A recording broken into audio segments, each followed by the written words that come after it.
ధర్మరాజు గారు భీష్మాచార్యుల వారిని ఉద్దేశించి, జీవుడు దేని వలన వృద్ధిని పొందుతూ ఉంటాడు, దేని వలన నశించిపోతూ ఉంటాడు, ఈ రెండు విషయాల గురించి నాకు సమగ్రంగా తెలియచేయవలసినది అని ప్రార్థన చేస్తే భీష్మాచార్యుల వారు జవాబు చెప్తూ, ఒకానొకప్పుడు దేవగంగా స్నానం చేయడం కోసమని చెప్పి ఆ ఆకాశగంగ దగ్గరికి నారద మహర్షి వెళ్ళారు. వెళ్ళేటప్పటికీ దేవేంద్రుడు అప్పటికే ఆకాశగంగా స్నానం చేసి వ్రతాచరణమునందున్నాడు. వాళ్ళిద్దరూ ఒకరినొకరు చూసుకున్నవారై ఒకరితో ఒకరు ప్రయోజనకరమైనటువంటి విషయములను గురించి మాట్లాడుకుంటూ ఉండగా, సూర్యమండల కాంతిని దాటిపోయినటువంటి కాంతులతో విరాజిల్లుతున్నటువంటి ఒక స్త్రీ విమానంలో ఆకాశ మార్గాన ప్రయాణిస్తూ అక్కడ ఆగి ఆ విమానం దిగి వారి దగ్గరికి వచ్చింది. వస్తే దేవేంద్రుడు ఆవిడ వంక చూసి చాలా ప్రేమతో, అమ్మా మీరెవరు, ఎందుకు ఇలా వచ్చారు, ఎక్కడి నుంచి వచ్చారు, ఎక్కడికి వెడుతున్నారు అని అడిగాడు. అడిగితే ఆ తల్లి జవాబు చెప్తూ, ఆ వచ్చినటువంటి తల్లి ఆ ఇంద్రుడు వేసినటువంటి ప్రశ్నకి జవాబు చెప్తూ, సూర్యకిరణముల చేత అప్పుడే వికసించినటువంటి పద్మము యొక్క దుద్దు యందు నివాసం చేసేటటువంటి లక్షణము కలిగిన దానను నన్ను శ్రీ అని పిలుస్తారు, నన్ను లక్ష్మి అని పిలుస్తారు, నన్ను భూతి అని లోకం పిలుస్తుంది. శ్రీ అంటే సర్వమంగళప్రదమైనటువంటిది, శ్రీ సరణి అంటారు శంకర భగవత్పాదులు సౌందర్యలహరిలో. అట్లాగే లక్ష్మి లోకమంతా ఎవరి వంక చూస్తూ ఉంటుందో లక్ష్యసిద్ధి కొరకు అటువంటి దానను, కాబట్టి లక్ష్మి అని పిలుస్తారు. అట్లాగే నాకు భూతి అని వేరొక పేరు. భూతి అంటే సంపద, సంపద అని పేరు, ఐశ్వర్య రూపిణిని. కాబట్టి ఈ మూడు పేర్ల చేత లోకంలో విరాజమానురాలనై ఉంటాను. నేను ఇంతకాలం దానవులను అనుగ్రహించాను. కారణం, వాళ్ళ దగ్గర కొన్ని ఉత్తమమైనటువంటి గుణములుండేవి. వాళ్ళు స్వాహ, స్వధ, అట్లాగే మతి, శ్రద్ధ, స్మృతి, ధృతి, మేధ అనబడేటటువంటి లక్షణముల చేత ప్రకాశిస్తూ ఉండేవారు. కాబట్టి స్వాహ అంటే ఎప్పుడూ కూడా యజ్ఞయాగాది క్రతువులు చేస్తూ ఉండడం, స్వధ అంటే పితృకార్యాలు చేస్తూ ఉండడం, మతి అంటే మంచి బుద్ధి కలిగి ఉండడం, శ్రద్ధ శాస్త్రమునందు విశ్వాసం ఉండడం, ధృతి ధైర్యాన్ని వహించి నిలబడగలిగినటువంటి స్థితిని పొంది ఉండడం, ఒడిదుడుకుల యందు తట్టుకోగలిగినటువంటి లక్షణం, లేదా చేసుకున్నటువంటి సంకల్పము కొరకు ఆ సంకల్పమును సాధించుట కొరకు ప్రతిబంధకములను ఎదిరించి నిలబడి సాధన చేయగలిగినటువంటి ధైర్యము, అటువంటి ధృతి, స్మృతి, మంచి జ్ఞాపక శక్తి కలిగి ఉండి ఏ విషయము మనసులో ఉండాలో అటువంటి విషయమును మనసు యందు ధారణ చేసినటువంటి వారై, మేధ అనబడేటటువంటి లక్షణంతో అంటే మంచి బుద్ధి కలిగినటువంటి వారై ఉండేటటువంటి వారు. అందుకని వారి దగ్గర నేను ఉన్న కారణం చేత వారు ఇంతకాలం విశేషమైనటువంటి ఆ అనుగ్రహాన్ని పొంది గొప్ప భోగభాగ్యములను అనుభవించారు. ఇప్పుడు వారి యందు ఆ గుణములు పోయాయి. ఆ గుణములు లేని చోట నేను ఉండను. అందుకని ఇప్పుడు నేను ఆ రాక్షసుల్ని విడిచిపెట్టేశాను. విడిచిపెట్టేసి అటువంటి గుణములు నీ యందు కనపడ్డాయి కాబట్టి ఓ దేవేంద్ర, నిన్ను అనుగ్రహించడానికి నేను నీ దగ్గరికి వచ్చాను అని చెప్తే ఆయన ఎంతో సంతోషించినటువంటి వాడై, నువ్వు ఏ కారణముల చేత దేవతలను ఇంతకాలం మెచ్చుకుని ఉన్నావు, ఏ కారణములు ఆ రాక్షసుల యందు ఉన్న కారణం చేత ఇంతకాలం వారి యందు నువ్వు అనుగ్రహాన్ని ప్రకటించావు, ఏ గుణములు వారి యందు లుప్తమైపోతే వాళ్ళని విడిచిపెట్టి వచ్చేశావు, అవి దయచేసి మాకు తెలియచేయవలసినది అని చెప్పి అడిగితే ఆవిడ చెప్పినటువంటి కారణములతో పాటుగా ఇతర విషయములను కూడా ఆ తల్లి వారికి తెలియచేస్తోంది. పూర్వకాలంలో ఆ దానవుల దగ్గర దానము చేసేటటువంటి గుణం ఉండేది. ఎంతసేపు మనకున్నది మనమే అనుభవించడం అన్న లక్షణం కాకుండా మన దగ్గర ఏది ఉందో అది నలుగురికి పెట్టి బ్రతుకుదాం అనేటటువంటి ఆలోచన ఉండేది. అట్లాగే అధ్యయనము, వాళ్ళు నిరంతరము ధర్మములకు ప్రమాణమైనటువంటి వేదమును అధ్యయనం చేస్తూ ఉండేవారు.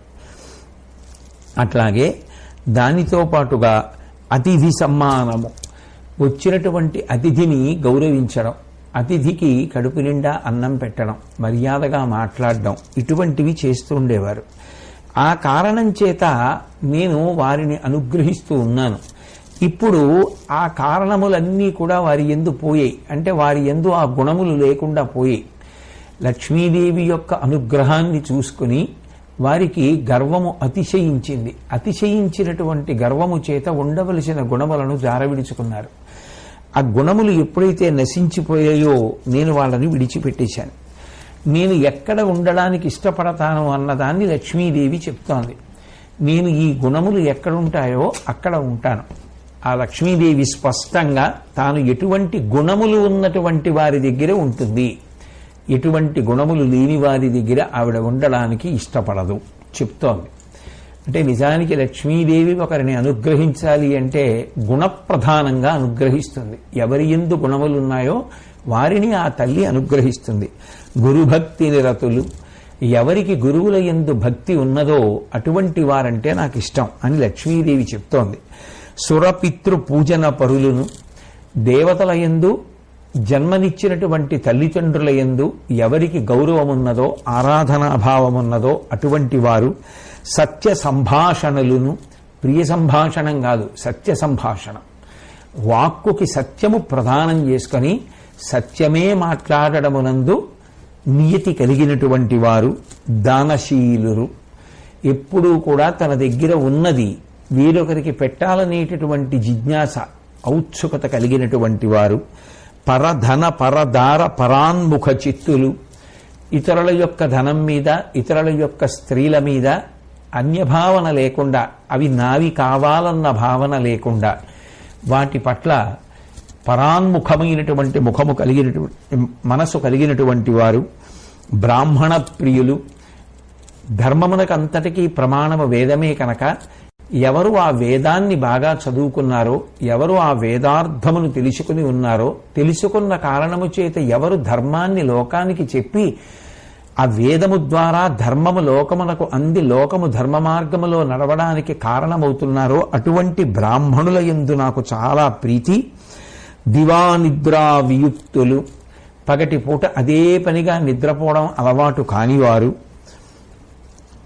వృద్ధ దుర్బల దీన యూషిత్ కృపారతులను, వృద్ధులైనటువంటి వారిని ఆదరించేటటువంటి లక్షణమున్నవారు, దుర్బలులు, తగినంత బలం లేనిటువంటి శరీరంతో ఉన్న వాళ్ళ పట్ల ఆదరభావం కలిగినటువంటి వారు, దీనులైన వారిని ఆదరించాలనేటటువంటి సద్బుద్ధి ఉన్నవారు, స్త్రీల పట్ల దయ ప్రేమ కలిగినటువంటి వారు, శౌచులు, నిరంతరము బాహ్యాభ్యంతర శౌచమును పొంది ఉండేవారు. అంటే బాహ్యంలో శరీరాన్ని శౌచంతో ఉంచుకొని దుర్గుణములు దుర్మార్గమైన ఆలోచనలు మనసులోకి ప్రవేశించకుండా తనను తాను నియంత్రించుకుంటూ మంచి గుణములు మనసుకు ఆలంబనంగా ఇస్తూ లోపల స్వచ్ఛంగా ఉండేటటువంటి స్వభావము కలిగినటువంటి వారు, అతిథి భోజన శిష్ట భోజులు, ఇంటికొచ్చినటువంటి అతిథికి ముందు అన్నం పెట్టి ఆయన తినగా మిగిలినటువంటి పదార్థాన్ని అతిథి యొక్క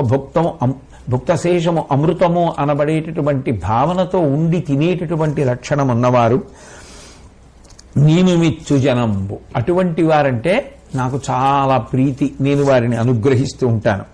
ఇట్లు కాక ధర్మమెడలి, అట్లా కాకుండా ధర్మమునందు చాలా చులకన భావనతో ఉండి ఆ ధర్మాన్ని విడిచిపెట్టేటటువంటి వారు, ధర్మమునందు అనురక్తి లేనివారు, ధర్మానుష్ఠాన పరులు కానివారు, కామంబు క్రోధంబు చాలా కలిగి విశేషమైనటువంటి కోరికలతో వెంపర్లాడిపోయేటటువంటి వారు, ఎప్పుడు కోపంతో ఊగిపోయేటటువంటి లక్షణం ఉన్నవారు, అటువంటి వారు గర్వులై బలియు బైక్షంబునిడక, ఆ చాలా గర్వంతో బలి కాని భిక్ష కాని ఎవరికీ పెట్టనటువంటి వారు, పరుష వాక్కుల క్రూరంపు చరితములను, అవతల వారితో మాట్లాడేటప్పుడు మాటయందు సౌమ్యత లేకుండా చాలా పరుషంగా మాట్లాడేటటువంటి లక్షణం ఉన్నవారు, చాలా క్రూరమైనటువంటి స్వభావము క్రూరమైనటువంటి పనులు చేసేటటువంటి ప్రవృత్తి కలిగినటువంటి వారు,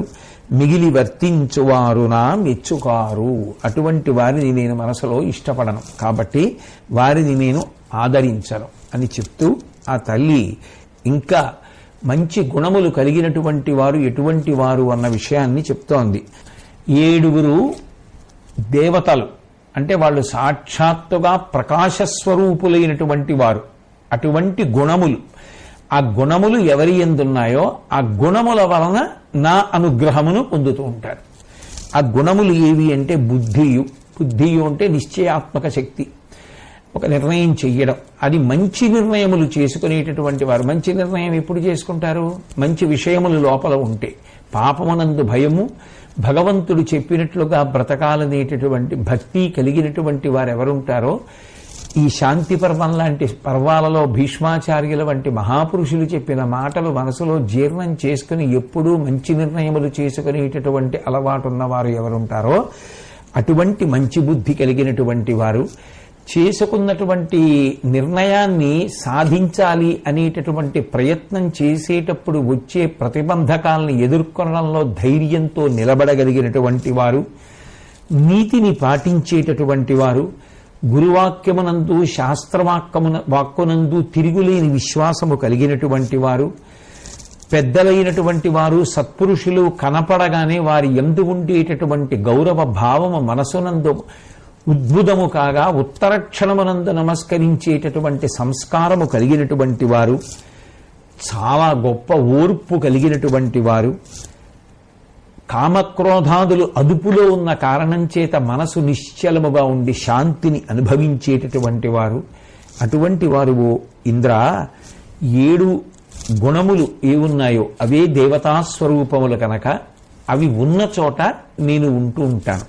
అవి ఎంత వృద్ధి పొందితే నేను ఆ వ్యక్తి పట్ల అంత అనుగ్రహాన్ని వర్షిస్తూ ఉంటాను అని చెప్పగానే ఇంద్రుడు నారదుడు కూడా ఆ తల్లి యొక్క వైభవానికి ఎంతో సంతోషించారు.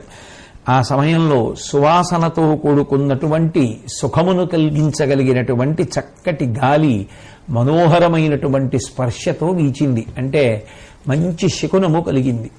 దానితో పాటుగా ఆకాశము నుండి పూలవాన కురిసింది. దేవతల యొక్క నగారా మ్రోతలు వినిపించాయి.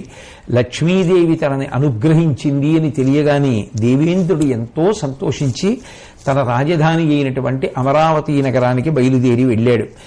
ఈ విధంగా ఈ దేవేంద్రుణ్ణి లక్ష్మీదేవి అనుగ్రహించినటువంటి ఘట్టము ఏదైతే ఉందో దాన్ని చదువుకున్నా విన్నా కూడా సంపద లభిస్తుంది. అంటే దాని అర్థమేమి అంటే అది తెలుసుకున్న తర్వాత లక్ష్మీ కటాక్షము కావాలనుకున్నవాడు ఇటువంటి గుణములను అలవరుచుకోవాలనే తాపత్రయాన్ని జీవితంలో పొందితే దాని చేత సంతోషించినటువంటి ఆ తల్లి తప్పకుండా అనుగ్రహిస్తుంది. కాబట్టి అటువంటి గుణములు ఎవరి దగ్గర ఉంటాయో వారిని లక్ష్మి అనుగ్రహిస్తుంది. కాబట్టి ఆ లక్ష్మీదేవి యొక్క అనుగ్రహ విశేషంగా జీవుడు వృద్ధిలోకి వస్తాడు అని ఆ భీష్మాచార్యుల వారు ధర్మరాజు గారికి చెప్పారు.